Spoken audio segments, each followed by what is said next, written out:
নিয়মবোৰ ভালদৰে জানিব লাগিব আঁতৰি কৰি পাৰি জানিব লাগিব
ময়ূৰ পেখন ধৰিলে কাৰো মন প্ৰফুল্লিত নহয়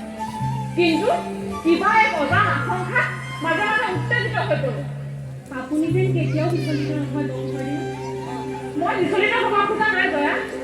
কিন্তু চিন্তিত যে হৈছো সেয়া সঁচা সিদিনাখনৰ ঘটনাটোৰ পৰা মোৰ চিন্তা বাৰুকৈ বাঢ়িছে দেশখনৰ অন্যায় অবিচাৰ ৰজা দাদুৰে কথা ভাবি মোৰ মন মধুৰ হৈ পৰিছে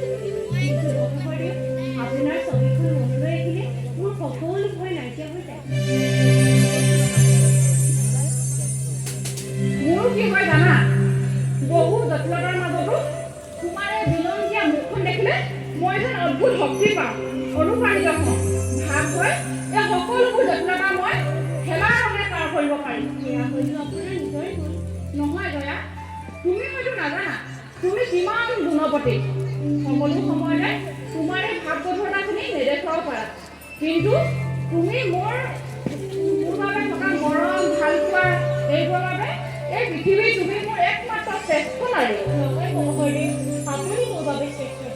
মোৰ যদি জীৱনৰ কিবাবোৰ সঁচাকৈ আছে তেন্তে আপোনাৰ জীৱনৰ মাজতে বাৰু দয়া ৰজা আৰু বৰফুকন আঙুলি দেশত যে অশান্তিৰ পৰিৱেশ সৃষ্টি কৰিছে তাৰ পৰিণাম তুমি কি হ'ব বুলি ভাবা মই ইমানেই বুজিছো যে এই অত্যাচাৰী শাসনৰ মূৰ কৰিবলৈ আৰু